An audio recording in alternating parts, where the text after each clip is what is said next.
social media is a highlight reel. And we are guilty of using it as such 80% of the time. I think we do a much better job than most people at showing kind of real sides of us. Yeah. I mean, all I do is talk about anxiety. Yeah, I think they get it. I have it. Yeah, but still it's a highlight reel. So we wanted to sit down chit-chat about what really went on during mostly my prep. Yeah. Last October. Guilty as charged. Yeah. And I think we should preface it by saying, you know, one of the reasons we didn't bring it to the forefront is because we genuinely wanted to enjoy it. I mean, it was a very exciting time. You got your you did your first show ever, and you placed first in 3 out of 4 categories. And then in your next show ever, you got your pro card. Mm-hmm. So I think we just didn't need to talk about the difficulties when we were riding the high. That's all.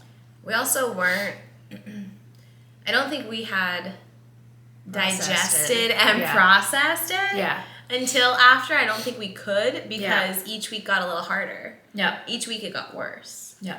So now that we've prefaced it that way, what got worse? Oh my God.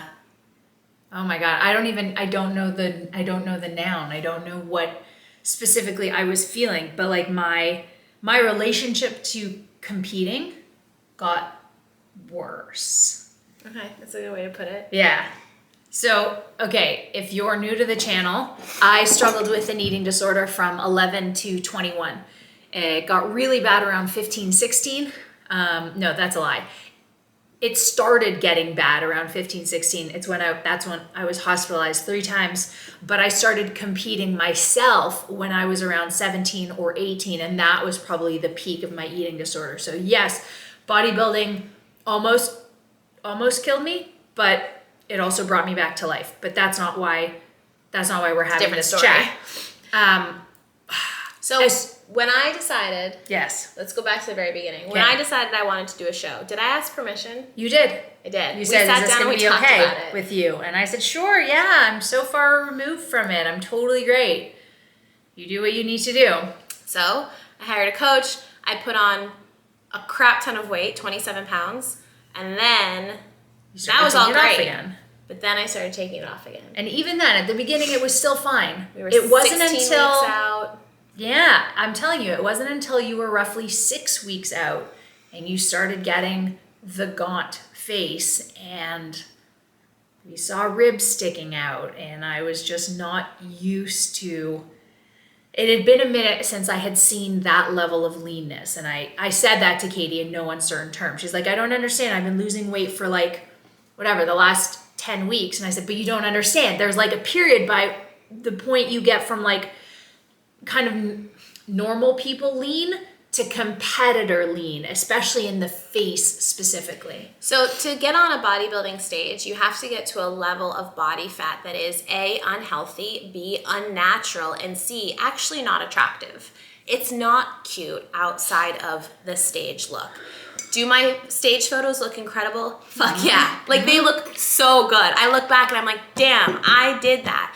But what you don't see in that photo is how exhausted I was. You don't see how heavy my body felt. As weird it was, I've never been that light, but my body just felt heavy because you don't have enough energy in you to even move. It is amazing for one day.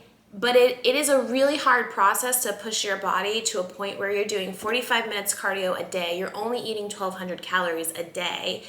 And on top of that, you have to go to work. And on top of that, you have to get your lift in because you got to preserve the muscle. It's a lot of work on the competitor side. But on top of that, you have to have a good support system. I didn't have that for about 4 weeks outside of my show. 4 weeks out from my show. Why 4 weeks? That's such a weird time frame. Why was I such a shitty wife for 4 weeks?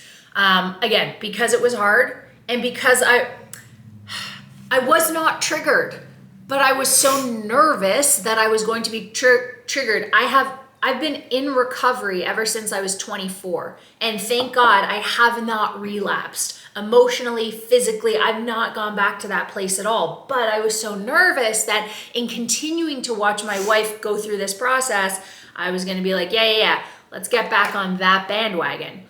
So this is what Instagram doesn't know. I started going to Overeaters Anonymous meetings near me in Tampa. And I know that's like, but Jamie, you weren't overeating. Okay, I didn't realize until I made the phone call, but Overeaters Anonymous is for anyone who has struggled, is struggling with any form of eating disorder or disordered eating. So anorexia, bulimia, binge eating disorder, anything in that realm, this group is for that. So I attended, I believe it was 3 or 4 meetings, and they were fantastic, really great, super awesome, and everyone is obviously so open and vulnerable. But it wasn't until the 4th meeting where I realized I didn't have to be there. I was not at risk of relapsing. Go ahead. Yeah, no. Does that mean that our relationship was automatically better? No, because you struggled, but let's talk also about how it pulled us apart. Why don't you start with that? Because you were so worried about yourself, about keeping it together for you. You didn't have the space or the energy to keep it together for us. Yeah. So I got pushed away. Little comments about my success and my progress weren't received well. Not that I would shut them down, but rather I would not get as hyped for them. So we got to a point where I wasn't allowed to tell her what I weighed. I wasn't allowed to tell her my macros. I wasn't allowed to really kind of celebrate my wins. And that was the really hard part for me because I was working my ass off. I was doing 45 minutes of cardio a day, going to my full-time job, which is in a hospital, so I'm on my feet all day, hitting my numbers, hitting low weigh-ins, which is the goal when you're in prep for a show. And I wasn't allowed to celebrate those successes. And I was so excited about the way my body was changing because I was doing all the work to get it to change. I had no one to celebrate with. And that was the hardest part because I couldn't celebrate wins with you in fear of you getting set off in some type of way. It was self-preservation on my part, but it was not relationship preservation. So it was at that last meeting or on my way home from that last meeting where I said, I'm fine. I don't need to preserve myself. I've spent 13 years in recovery. Well, between 10 and 13 years in recovery, and I've done the homework. So go ahead, tell me your weight. Go ahead, tell me your macros. Go ahead, let's freaking celebrate everything. But at that point, you were in Toronto because your mom was sick.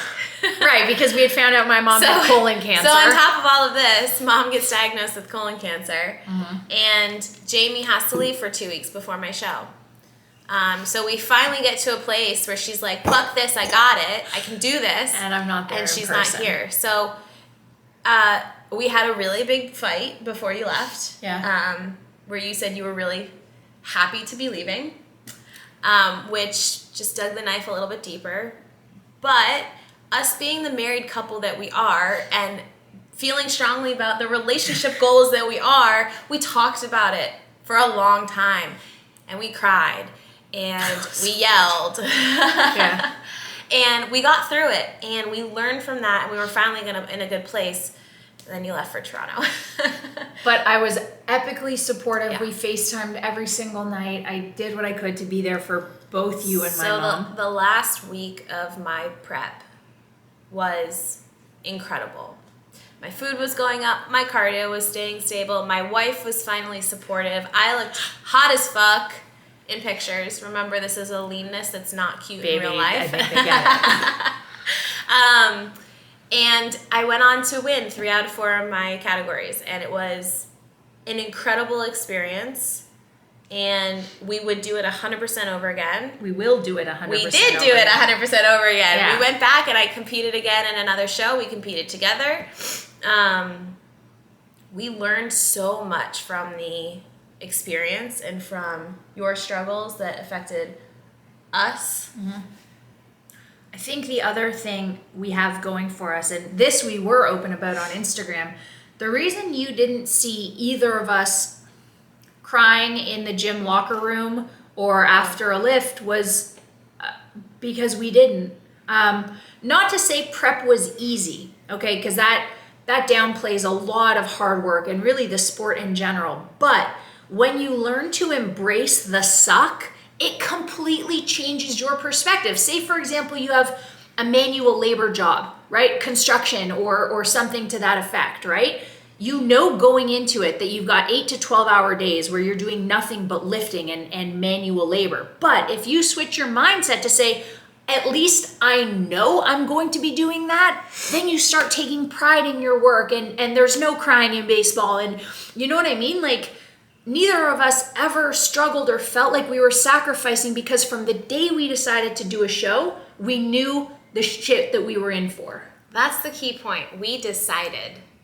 There was no sacrifice because this was a choice. We knew what we were choosing to embark on. We knew that we were choosing to put ourselves through this.